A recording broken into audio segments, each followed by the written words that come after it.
कहानी की शुरुआत होती है एक घने जंगल को दिखाते हुए। एक आदमी पागलों की तरह भाग रहा था, इस उम्मीद में कि शायद उसे इस जंगल से भाग निकलने का कोई रास्ता मिल जाए। लेकिन ये जंगल इतना घना था कि यहाँ से बाहर जाने का कोई रास्ता नहीं नजर आ रहा था। यह आदमी सूरज को देखते हुए आगे बढ़ता है, लेकिन अब सूरज भी धीरे धीरे ढल रहा था। मगर इस आदमी ने भागना नहीं छोड़ा। भागते भागते एक पॉइंट आया जहाँ एक बोर्ड पर लिखा हुआ था पॉइंट ऑफ नो रिटर्न, यानी वहाँ से कोई वापस नहीं जा सकता। साथ ही इस बोर्ड पर नंबर 108B लिखा हुआ था। ये देखकर वो और भी ज्यादा परेशान हो जाता है। धीरे धीरे अंधेरा और बढ़ने लगा और पूरे जंगल में एक अजीब सा खौफ फैल गया। तभी अचानक एकदम से सारे परिंदे उड़कर वहाँ से चले जाते हैं। इस आदमी के कई मील के सफर के बाद भी उसे पूरे जंगल में कोई भी एक जंगली जानवर नहीं दिखाई दिया। न जाने ऐसा क्या था जिसे जंगली जानवर भी डर रहे थे। डर के मारे वह आदमी और भी तेजी से भागने लगा, लेकिन कई घंटों का सफर करने के बाद वह आदमी अचानक एक जगह पर आकर रुक गया और उसके चेहरे पर मायूसी छा गई, क्योंकि उसके सामने वही 108 नंबर वाला साइन बोर्ड था जिस पर लिखा हुआ था पॉइंट ऑफ नो रिटर्न। अब आदमी को समझ आया कि चाहे मैं जितना भी भागूं पर इस जंगल से निकल नहीं सकता, इसलिए अब वो वहां छुपने की जगह ढूंढने लगा। लेकिन वहां उसे छुपने के लिए कोई सेफ जगह नहीं मिली, इसीलिए अब वो पेड़ के ऊपर चढ़ जाता है। पर तभी उस पेड़ की टहनी टूट गई, जिससे वो आदमी काफी ऊंचाई से नीचे जमीन पर आ गिरा। पेड़ से गिरने के बाद वो बहुत ज्यादा जख्मी हो चुका था। उसे काफी गहरी चोटें आई। इससे पहले कि वो बेहोश हो जाता तभी अचानक जमीन हिलने लगी और अजीब सी गुर्राने की आवाजें आने लगी। वो आवाजें सुनकर आदमी के गले में सांसें अटक गईं। तभी अचानक कोई उसे खींच कर ले गया। खींचने वाला कौन था ये नहीं दिखाया गया, लेकिन हमें उस आदमी की दर्द भरी चीखें सुनाई दी गई। इस इंसिडेंट के 6 दिन बाद हमें शहर में मीना नाम की एक लड़की को दिखाया जाता है, जो एक बर्ड शॉप में काम करती है। तभी उसका बॉस आता है और मीना को एक गोल्डन पैरट को शहर से दूर एक जू में डिलीवर करने का ऑर्डर देता है। मीना बॉस की बात को मानते हुए अब उस पैरट को डिलीवर करने जाती है। मीना गाड़ी में बैठकर अपने मोबाइल में उस जू का लोकेशन सेट कर लेती है और अपने सफर पर निकल पड़ती है। शहर से बाहर निकलने के बाद वो एक बोर्ड पर बहुत सारे लोगों के मिसिंग फोटोज देखती है, यानी वहाँ पर कई सारे लोग गायब हो चुके थे। लेकिन मीना उन पर ज्यादा ध्यान नहीं देती और आगे बढ़ने लगती है। आगे बढ़ते दौरान मीना शॉर्टकट लेते हुए जंगल के रास्ते से गुजरती है ताकि वो जल्दी से इस पैरट को जू तक डिलीवर कर दें, और वो पहुंच गई जंगल के बीचों बीच। ये वही जगह है जहाँ हम पहले एक आदमी को गायब होते देख चुके हैं। वहाँ आकर मीना बुरी तरह से फंस चुकी थी। वो अपने मोबाइल पर मैप देखती है, लेकिन वहाँ मोबाइल के सिग्नल नहीं आ रहे थे और उसके कार का रेडियो भी काम नहीं कर रहा था। मीना अब वहाँ से वापस निकलने लगी, लेकिन अब उसे वहाँ से बाहर निकलने का रास्ता समझ नहीं आ रहा था। थोड़ी देर बाद मीना की गाड़ी भी खराब हो गई। मीना गाड़ी से बाहर निकलती है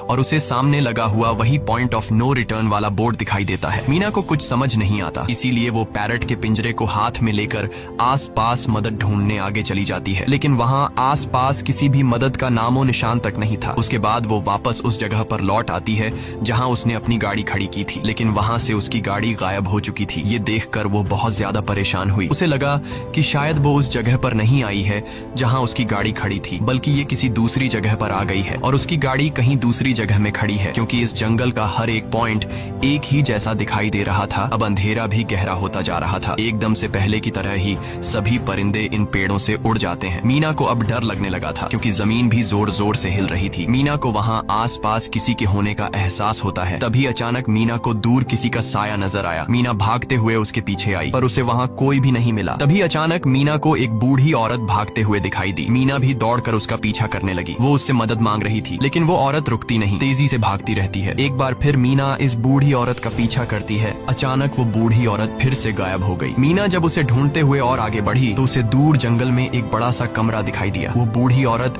उस कमरे के दरवाजे को खोलकर मीना से कहती है, अगर जिंदा रहना चाहती हो तो जल्दी से अंदर आओ। ये सुनते ही मीना बिना सोचे समझे दौड़ते हुए उस कमरे की तरफ गई। मीना के अंदर आते ही उसने गेट को लॉक कर दिया। मीना देखती है कि ये कोई अजीब सा कमरा है जिसमें एक बहुत बड़ा सा मिरर लगा हुआ था। उस बूढ़ी औरत के साथ यहाँ 2 और लोग भी थे। मीना घबरा कर उन लोगों से पूछती है, ये कौन सी जगह है? इस पर उस बूढ़ी औरत ने जवाब दिया कि इस जगह को हम दी कोब कहते हैं। मेरा नाम है मैडलन, ये लड़की है कियारा और इस लड़के का नाम है डेनियल। बूढ़ी औरत मीना से कहती है कि अभी बातचीत का वक्त नहीं है, तुम जल्दी से हमारे साथ मिरर के सामने खड़ी हो जाओ, क्योंकि कोई हमें देखने आने वाला है। मीना पूछती है, आखिर हमें कौन देखने आ रहा है? तो वो बूढ़ी औरत उससे कोई जवाब नहीं देती। एकदम बाहर से अजीब सी आवाजें आने लगी। मीना डर के मारे पूछती है कि ये आवाज किस चीज की है? तो कियारा मीना को बताती है कि इन्हें हम वॉचर्स कहते हैं। वे शीशे के दूसरे ओर से हमें देख रहे हैं, पर हम उन्हें नहीं देख सकते। वे हर रात सूरज ढलने के बाद यहाँ आते हैं और हमें देखते रहते हैं जब तक सुबह का सूरज नहीं निकल आता। तभी शीशे के दूसरी तरफ से शोर आने लगा। मीना पूछती है, ये शोर कैसा है? उस बूढ़ी औरत ने बताया कि वॉचर्स तुम्हारे आने से खुश हैं, तुम्हें यहाँ देखकर तालियां बजा रहे रहे हैं। मीना बुरी तरह से कंफ्यूज थी। वो जल्द से जल्द यहाँ से निकलना चाहती थी। मैडलिन जिन्हें वॉचर्स कह रही थी, न तो अब तक मीना ने उन्हें देखा और न ही किसी और ने देखा था। रात गुजर जाती है। सुबह होने पर ये लोग उस जगह से बाहर निकल आते हैं। मैडलिन बताती है कि वे वॉचर्स सिर्फ रात में ही बाहर निकलते हैं। दिन के वक्त हम लोग जंगल में आजाद घूम सकते हैं। मीना रात भर यही सोच रही थी कि कब सुबह होगी और जल्दी से मैं इस जंगल से बाहर निकल जाऊं। इसीलिए वह फौरन जंगल से बाहर निकलने का रास्ता ढूंढने लग जाती है। तब मैडलिन बाकी सबको उसे रोकने से मना कर देती है, जैसे कि वह जानती हो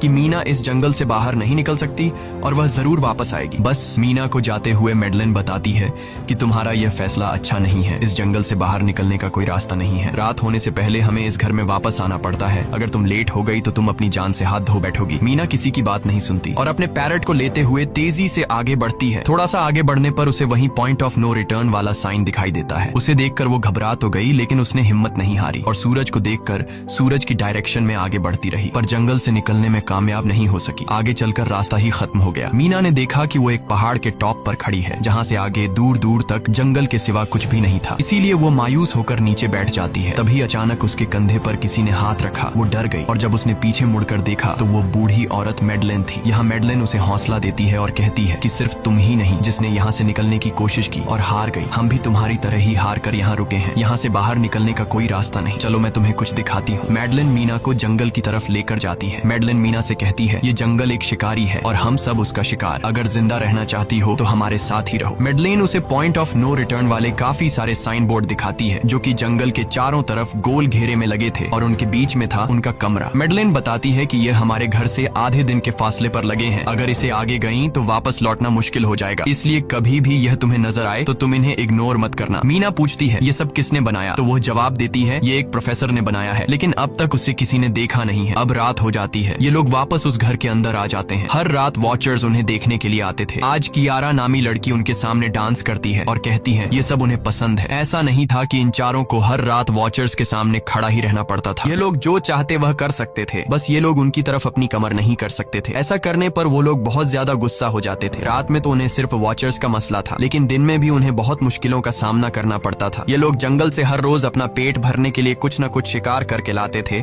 जिससे उनका गुजारा हो जाता। अगले दिन कियारा और मीना दोनों जंगल में शिकार करने जाती हैं। मीना कियारा से पूछती है कि आखिर ये वॉचर्स चाहते क्या हैं? कियारा बताती है, मुझे भी कुछ खास नहीं पता, लेकिन मैडलाइन कहती है कि ये वॉचर्स हमें देखते हैं, हमें ऑब्जर्व करते हैं, लेकिन अगर हमने वॉचर्स को देखा तो हम पागल हो जाएंगे, क्योंकि वॉचर्स बहुत ही खूंखार दिखते हैं। कियारा अब उसे एक गड्ढा दिखाती है और कहती है, ऐसे बहुत से गड्ढे इस जंगल में मौजूद हैं। दिन के वक्त सारे के सारे वॉचर्स उन गड्ढों में रहते हैं और रात में वो यहाँ से बाहर निकल आते। दिन के वक्त ये लोग इसलिए बाहर नहीं आ सकते क्योंकि सूरज की रोशनी उनकी स्किन जलाती है। कियारा मीना को बताती है कि वो 5 महीने पहले अपने पति के साथ इस जंगल में आई थी और तब से वो दोनों यहाँ फंसे हुए थे, पर आज से 6 दिन पहले मेरा पति जंगल में रास्ता ढूंढने निकला है। मुझे उम्मीद है कि वो जरूर वापस आएगा और हम सबको यहाँ से सेफली ले जाएगा। यहाँ हमें मालूम होता है कि असल में कियारा का हस्बैंड वही आदमी था जिससे हमने मूवी के स्टार्ट में देखा था, जिसे कोई यहाँ से खींच कर ले गया और अब वो मारा जा चुका है। इस तरह से बातें करते हुए ये दोनों कमरे के पास वापस लौट आए। यहाँ मैडलिन ने मीना को 3 रूल समझाती है जिंदा रहने के लिए। सबसे पहला ये कि वो रात के वक्त घर का दरवाजा नहीं खोलेगी। दूसरा, रात में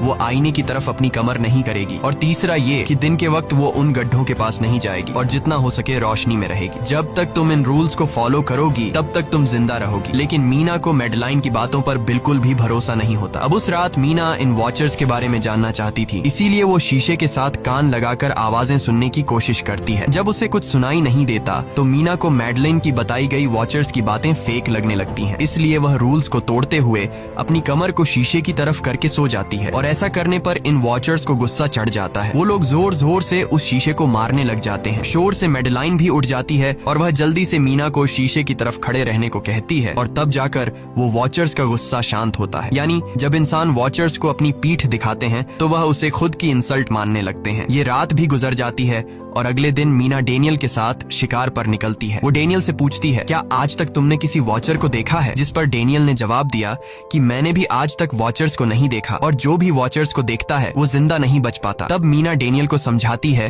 कि मुझे लगता है कि ये सब मैडलाइन की बनाई हुई कहानियां हैं जिसके अंदर वो हमें फंसा रही है। हमें जरूर उन गड्ढों को जाकर चेक करना चाहिए, शायद हमें यहाँ से बाहर जाने का कोई रास्ता मिल जाए। डेनियल भी यहाँ रहकर बहुत ज्यादा तंग हो चुका था और वो भी किसी तरह से रास्ता ढूंढकर इस जंगल से भाग निकलना चाहता था, इसलिए वो मीना की बात मान लेता है और वो दोनों गड्ढे के पास पहुंच जाते हैं। अब मीना अपने आप को रस्सी से बांधकर इस गड्ढे के अंदर उतरती है। रस्सी का दूसरा सिरा डेनियल ने पकड़ा हुआ था ताकि अगर मीना को कुछ भी हो वो जल्दी से मीना को बाहर की तरफ खींच ले। मीना नीचे गड्ढे में पहुंच जाती है जहां उसे बहुत सारा इंसानों का सामान मिलता है। मीना उस सामान को इकट्ठा कर लेती है। ये सारा सामान उन लोगों का था जो जंगल में वॉचर्स के शिकार हो चुके थे। डेनियल रस्सी के सहारे कैमरा, साइकिल और जरूरत का सारा सामान को बाहर ले आता है। मीना अब नीचे इंतजार करती है कि डेनियल कब रस्सी नीचे फेंकेगा और मैं ऊपर चली जाऊंगी। और इससे पहले कि मीना उस गड्ढे से बाहर निकल पाती, उसे गड्ढे के अंदर किसी के आने की हलचल सुनाई देती है। मीना जल्दी से डेनियल को रस्सी नीचे फेंकने की आवाज देने लगती है, लेकिन तभी मीना को पकड़ने के लिए एक वॉचर का हाथ बढ़ने लगता है। पर मीना धूप में खड़ी थी, इसलिए जब उस वॉचर के हाथ पर सूरज की रोशनी पड़ी तो उसका हाथ जलने लगा। इतने में डेनियल ने नीचे मीना के पास रस्सी फेंकी और मीना फौरन जल्दी से बाहर निकल आई। मीना पूरी तरह से डर गई थी। ये लोग उस सारे सामान को लेकर अपनी सेफ हाउस में आ गए, जहां मैडलन ने उससे पूछा, ये सामान तुम्हें कहां से मिला? ये लोग झूठ बोल देते हैं कि ये सामान उन्हें इस जंगल से मिला। मैडलन को इस जंगल में रहते हुए बहुत अरसा गुजर चुका था। वो जानती थी कि ये सामान उसे जंगल से नहीं बल्कि एक गड्ढे से मिला होगा। वो मीना से पूछती है, बताओ तुमने गड्ढे के अंदर क्या देखा? लेकिन मीना उसे कुछ नहीं बताती। ये लोग बहुत खुश थे कि आज रात ये लोग वॉचर्स को देख पाएंगे, क्योंकि मीना को गड्ढे के अंदर एक कैमरा मिला था। डेनियल किसी तरह जुगाड़ करके उस कैमरा को टीवी के साथ अटैच कर लेता है ताकि ये लोग भी टीवी पर वॉचर्स को देख पाएं। मैडलन बार बार उन्हें समझाती है कि ये तुम लोग गलत कर रहे हो, लेकिन ये दोनों उसकी एक बात भी नहीं सुनते। आज रात ये लोग वॉचर्स के इंतजार में बैठे थे ताकि उन्हें वो देख पाए, लेकिन काफी रात होने के बावजूद भी आज कोई वॉचर उन्हें देखने नहीं आया और अब कुछ देर बाद उनके साथ कुछ अजीब सा होने वाला था। ये लोग बातचीत में मसरूफ थे कि तभी उनका दरवाजा खटखटाया जाता है, यानी दरवाजे पर किसी ने दस्तक दी। उन्होंने जल्दी से टीवी की तरफ देखा तो वहां उन्हें इंसानी टांगे दिखाई दे रही थीं। बाहर जो कोई भी था वो कियारा के हस्बैंड की आवाज में बात कर रहा था और वो जल्दी से दरवाजा खोलने को कह रहा था। कियारा को लगा कि जरूर उसका हस्बैंड यहाँ से बाहर निकलने का रास्ता ढूंढ आया है। वो जल्दी से उठकर दरवाजा खोलने के लिए जाती है, लेकिन मैडलन बीच में आकर दरवाजा खोलने नहीं देती। वो कहती है कि मैं जानती हूँ बाहर तुम्हारा हस्बैंड नहीं है, क्योंकि मैडलन जानती थी कि रात के इस अंधेरे में कोई भी इंसान इस कमरे तक नहीं पहुंच सकता। लेकिन कियारा को मैडलन की बातों पर यकीन नहीं होता और वो दरवाजा खोलने की कोशिश करती है, जिसके बाद मैडलन कियारा से कहती है कि वो तुम्हें फंसा रहा है, तुम उसका इम्तिहान ले लो, तुम उसे कोई ऐसी बात पूछो जिसके बारे में सिर्फ तुम या तुम्हारा हस्बैंड जानता हो। कियारा बाहर खड़े हुए इंसान से एक किताब के बारे में सवाल करती है जिसके बारे में उसे पता होना चाहिए था, लेकिन जब बाहर खड़ा हुआ इंसान कोई जवाब नहीं देता तो ये समझ जाते हैं कि ये वॉचर ही है। ये लोग जब दरवाजा नहीं खोलते तो वॉचर उनके बाहर लगाए हुए कैमरा को तोड़ देता है और यहाँ हमें एक बात पता चलती है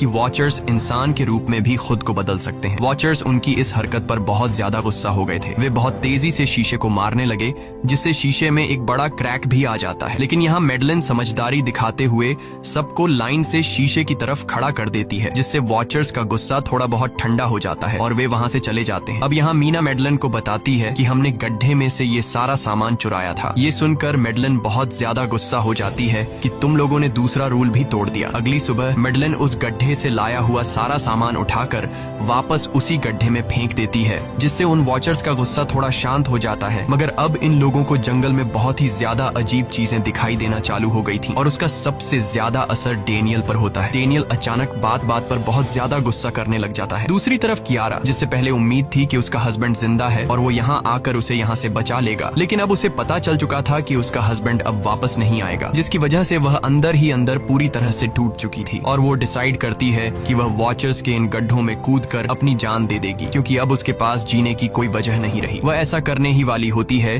कि मीना आकर उसे बचा लेती है। इसी बीच हम देखते हैं कि डेनियल मैडलन की तरफ अजीब तरह से देख रहा होता है और वह गुस्से में आकर मैडलन को पेड़ के साथ बांध लेता है। डेनियल ने कहा कि अब मैं इस बुढ़िया के कोई रूल्स नहीं मानूंगा, अब यहाँ सिर्फ मेरी बात मानी जाएगी। अब रात होने वाली थी, इसलिए डेनियल कमरे की तरफ भागा और कियारा भी उसके पीछे भागी, लेकिन मीना मैडलन के पास आई और उसकी रस्सियां खोलने लगी। दूसरी तरफ डेनियल ने कियारा को लेकर कमरे का दरवाजा अंदर से बंद कर दिया और मीना और मैडलेन को बाहर वॉचर्स के लिए छोड़ दिया। मीना और मैडलेन डेनियल से दरवाजा खोलने के लिए गिड़गिड़ाते रहे। डेनियल से रिक्वेस्ट करते हैं कि प्लीज दरवाजा खोल दो, लेकिन डेनियल ने दरवाजा नहीं खोला। अब बाहर चारों तरफ अंधेरा छा गया और वॉचर्स के आने का टाइम हो गया, इसलिए अब मजबूरन उन्हें अपनी जान बचाने के लिए एक घने पेड़ के नीचे रहकर छिपना पड़ा। थोड़ी देर बाद उन्हें वॉचर्स की गुराने की आवाजें आने लगी। इस टाइम मीना और मैडलेन के साथ हमें भी उन वॉचर्स की एक झलक दिखाई जाती है। ये लोग लंबे, पतले और खतरनाक थे। सब अपने अपने गड्ढों से निकलकर इंसानों को देखने के लिए उस सेफ रूम तक पहुंचते हैं और जब ये लोग देखते हैं कि मीना और मैडलेन वहां नहीं हैं, तो वो उनको खाने के लिए जंगल में ढूंढने लग जाते हैं। और जब ये वॉचर्स दूर जाते हैं तो मौके का फायदा उठाते हुए ये दोनों फिर से सेफ रूम तक आ जाते हैं और डैनियल से रो रो कर दरवाजा खोलने को कहते हैं। इस बार डैनियल के दिल में रहम जाग जाता है और वो उनके लिए दरवाजा खोल लेता है। अब अंदर जाने के बाद पहले तो मैडलेन डैनियल पर गुस्सा करती है और फिर इन सबको शीशे के सामने खड़ा करके वॉचर्स के बारे में कुछ बातें बताती है। मैडलेन ने कहा कि अब तक हम बहुत से रूल्स तोड़ चुके हैं, इसलिए मुझे नहीं लगता कि इस बार वॉचर्स हमें माफ करेंगे। मैं तुम लोगों को वॉचर्स के बारे में कुछ सच्चाई बताना चाहती हूँ। दरअसल मैं जब यहाँ पहली बार आई थी तो मैंने कुछ ऐसा देखा जिससे मेरे होश उड़ गए। मैंने अपना ही एक डुप्लीकेट देखा। असल में वो एक वॉचर था जो मेरा रूप लेने की कोशिश कर रहा था। हालांकि उसकी आंखें और बाल बिल्कुल परफेक्ट नहीं थे। मीना ने पूछा कि आखिर ये वॉचर्स हैं क्या चीज, जिस पर मैडलेन ने जवाब दिया कि ये सारे क्रीचर्स फेरीज हैं जो किसी जमाने में इंसानों के साथ मिलकर रहते थे। फेरीज पंखों वाले एक जादुई जीव थे, लेकिन वक्त गुजरने के साथ इंसानों को फेरीज की शक्तियों से डर लगने लगा। इसीलिए इंसानों ने फेरीज को खत्म करने का सोचा। इंसानों की तादाद ज्यादा थी, इसलिए फेरीज इंसानों का मुकाबला नहीं कर पाए। इंसानों ने इन फेरीज को जंगल में एक बहुत बड़े गड्ढे के अंदर कैद कर लिया और उन्हें श्राप से हमेशा हमेशा के लिए इस गड्ढे में बंद कर दिया। उसके बाद फेरीज कई 100 सालों तक उस गड्ढे में कैद रहे, लेकिन फिर वक्त के साथ उन्होंने जमीन के अंदर खुदाई करके निकलने के रास्ते बना लिए। आज वही फेरीज वॉचर्स के रूप में गड्ढों से निकलकर हमारे सामने आते हैं। हालांकि कई 100 सालों तक जमीन के अंदर रहने की वजह से उन्होंने अपने पंख और जादुई शक्तियां खो दी और साथ ही उन्हें सूरज की रोशनी से तकलीफ होने लगी, लेकिन अब भी उनमें रूप बदलने की शक्ति है। इस पर डैनियल ने मैडलेन से पूछा कि ये वॉचर्स हमसे क्या चाहते हैं और ये हर रात हमें देखते क्यों हैं, जिस पर मैडलेन ने बताया कि ये वॉचर्स एक बार फिर से जंगल से निकलकर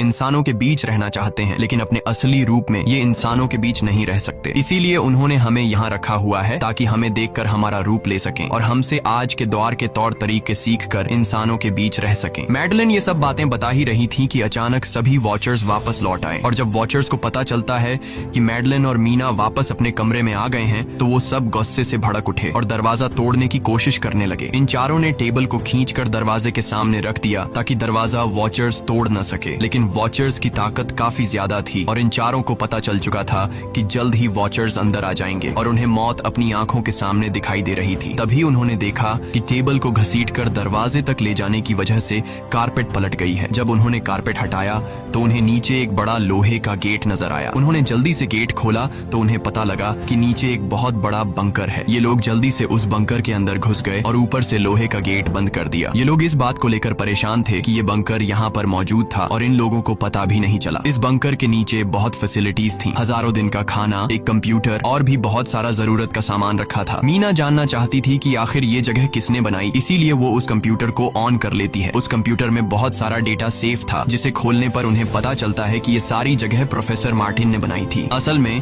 प्रोफेसर को इन क्रीचर्स के बारे में पता था। वो इन वॉचर्स पर रिसर्च करना चाहता था, इसीलिए उसने ये बंकर बनाया था। पैसों का लालच देकर वो दूसरे इंसानों को काम के लिए यहाँ लेकर आता था और रात के वक्त मजदूरों को ऊपर कमरे में छोड़कर खुद यहाँ आकर छुप जाता था और वो वॉचर्स फिर उन इंसानों को खा जाया करते थे। अगली वीडियो में डॉक्टर मार्टिन बताते हैं कि उनकी रिसर्च के दौरान उन्हें एक सबसे अलग फेरी मिली जो रोशनी में भी उन गड्ढों से बाहर आ सकती थी। डॉक्टर बताता है कि उस वॉचर ने एक बच्ची का बिल्कुल परफेक्ट रूप ले लिया था जिसे कोई पहचान नहीं सकता था। वो बहुत अच्छी थी, उसने डॉक्टर मार्टिन को मारा नहीं। डॉक्टर मार्टिन उसे यहाँ ले आया। तभी प्रोफेसर ने कैमरा को दूसरी तरफ मोड़ा। तब उन्होंने देखा कि प्रोफेसर ने उस छोटी सी बच्ची के रूप में आए वो क्रीचर को पिंजरे में कैद कर लिया है। पता नहीं डॉक्टर उसके साथ कौन सा एक्सपेरिमेंट करने वाला था। उस कंप्यूटर में बहुत सी वीडियोस थी और हर वीडियो में कुछ न कुछ बताया हुआ था। मीना बस ये जानना चाहती थी कि आखिर में क्या हुआ, इसीलिए वो सबसे आखिरी वीडियो प्ले करती है जिसमें वह देखती है कि प्रोफेसर खुद को और उस फेरी को मारने वाले हैं। मरने से पहले वह इस जंगल में फंसे हुए लोगों के लिए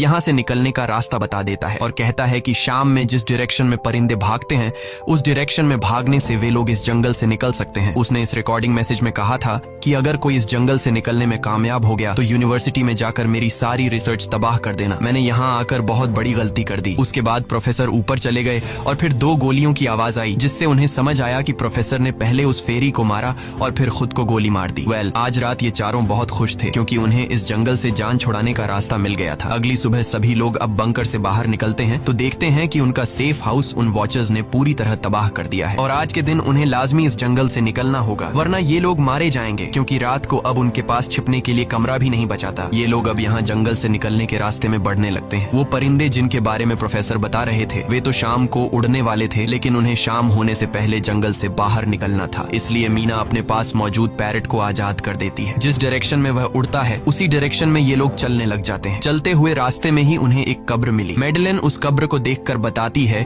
कि एक वक्त था जब ये लोग इंसानों के साथ रहते थे, लेकिन इंसानों ने उनके साथ बहुत बुरा किया, धोखा किया और उन्हें यहाँ जंगलों में फंसाकर खुद चले गए। कई घंटे सफर करने के बाद ये लोग एक नदी के पास पहुंच गए। वहाँ उन्हें प्रोफेसर का एक बोट मिला, जिसको देखकर ये लोग बहुत खुश हुए, लेकिन उनकी खुशी अब कुछ ही देर की मेहमान थी क्योंकि अब अंधेरा हो चुका था और वॉचर्स के आने का वक्त हो गया था। उससे पहले कि ये लोग डॉक्टर मार्टिन की बोट में बैठकर यहाँ से दूर चले जाते, तभी उन्हें पीछे से किसी की आवाज आई। जब उन्होंने पीछे मुड़कर देखा तो वो कियारा का हस्बैंड था जो मदद के लिए चिल्ला रहा था। वो बहुत ही जख्मी हालत में था। बाकी सब बोट में बैठ चुके थे, इसलिए डेनियल अकेला उसकी मदद के लिए गया। डेनियल कियारा के हस्बैंड को खींचकर बोट की तरफ लाने लगा, लेकिन तभी ये लोग बोट से देखते हैं कि डेनियल जिसकी मदद करने गया वह कोई इंसान नहीं बल्कि एक वॉचर है, जिसने उनके सामने ही डेनियल का रूप ले लिया। वो लोग कुछ भी नहीं कर पा रहे थे। अब उस वॉचर ने डेनियल को मार दिया। उन्हें इस बात का पता था कि वॉचर्स इस नदी को पार नहीं कर सकते हैं और फाइनली ये लोग खुद इस नदी को पार करके शहर तक पहुंच जाते हैं। और कहानी में असल ट्विस्ट इसके बाद आया। शहर पहुंचने के बाद ये तीनों अलग अलग रास्तों पर चले गए और कुछ दिनों बाद अब मीना जल्दी से डॉक्टर मार्टिन के कहने के मुताबिक उनके यूनिवर्सिटी में उनका सारा डेटा खत्म करने के लिए आई। उससे पहले कि वह उनका रिसर्च डेटा डिलीट कर देती, तभी उससे वहाँ एक टेप रिकॉर्डर मिला और उस टेप रिकॉर्डर से मीना को एक नया राज मालूम हुआ। जब हजारों साल पहले इंसान और फेरीज एक साथ रहते थे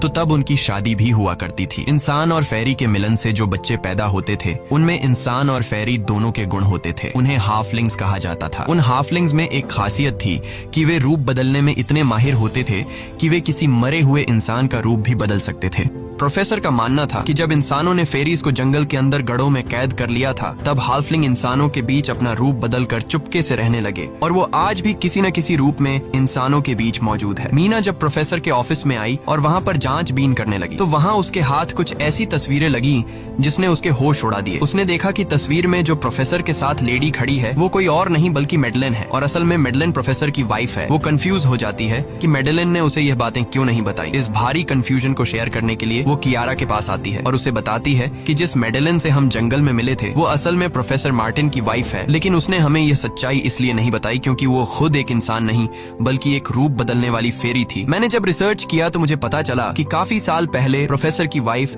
मैडलेन कैंसर की वजह से मर गई थी। ये सुनकर कियारा कहती है कि फिर वो मैडलेन कौन थी जो इतने समय से हमारे साथ थी। इस पर मीना कहती है मुझे सब समझ आ रहा है। दरअसल प्रोफेसर अपनी वाइफ के मरने से बहुत दुखी थे और उसे हर हाल में वापस पाना चाहते थे और जब प्रोफेसर को इन रूप बदलने वाली फेरीज के बारे में पता चला तो प्रोफेसर ने उस रूप बदलने वाली फेरी को पिंजरे में कैद किया जो एक बच्ची का परफेक्ट रूप लेकर उनके पास आई थी। प्रोफेसर ने अपनी वाइफ की फोटो दिखाते हुए उस फेरी को अपनी वाइफ मैडलेन जैसा बना दिया क्योंकि वो फेरी बाकी फेरीज से अलग थी। वो दिन में भी बाहर आ सकती थी। मीना ने कहा कि मैंने मैडलेन को यहाँ बुला लिया है, हमें किसी तरह से करके उसे वापस जंगल भेजना होगा। तभी एक कार वहाँ आकर रुकी। जब उस कार से जो इंसान उतरा उसे देखकर मीना के गले में सांस अटक गई। वो कियारा थी, यानी कि अब तक जो मीना के साथ थी वो मैडलेन थी। उसने कियारा का रूप ले रखा था। कियारा जैसे ही घर के अंदर आई तभी मैडलेन ने कियारा के हस्बैंड के रूप में बदलकर उसे बेहोश कर दिया। मीना ने मैडलेन से कहा आखिर तुम चाहती क्या हो, जिस पर मैडलेन गुस्से में आकर कहा मैं फेरीज की सबसे अलग मखलूक हूँ। मेरे सभी साथी बचपन से मुझे चिढ़ाते थे। वो मुझे अपने साथ नहीं रहने देते क्योंकि मैं सबसे अलग थी। मैं उस जंगल में अकेली पड़ चुकी थी और मैं उस जंगल से निकलकर बाहर लोगों के साथ मिलकर रहना चाहती थी। फिर एक दिन प्रोफेसर उस जंगल में आया।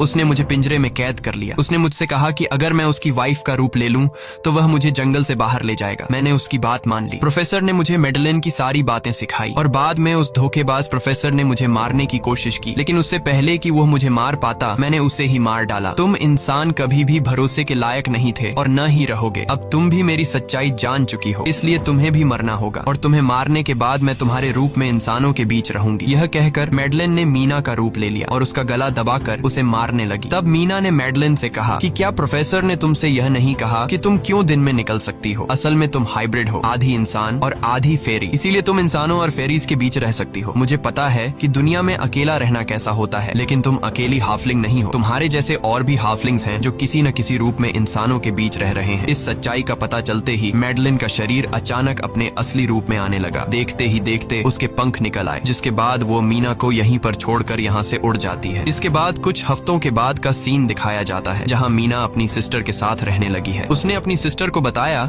कि शायद वो फेरी अभी भी मेरा पीछा कर रही है। तब मीना की सिस्टर उसे कहती है कि तुम डरो मत, ऐसा कुछ नहीं है। और कहानी के एंड में हम एक छोटी बच्ची को देखते हैं जो कि उस वक्त मीना के घर के नीचे खड़ी थी। ये कोई और नहीं बल्कि मेडलिन थी, जो अब उनके दुनिया में उस रूप में रह रही है। और इसी के साथ ये कहानी खत्म हो जाती है। अगर आपको ये वीडियो अच्छी लगी हो तो हमारे चैनल को सब्सक्राइब और वीडियो को लाइक जरूर कीजिएगा।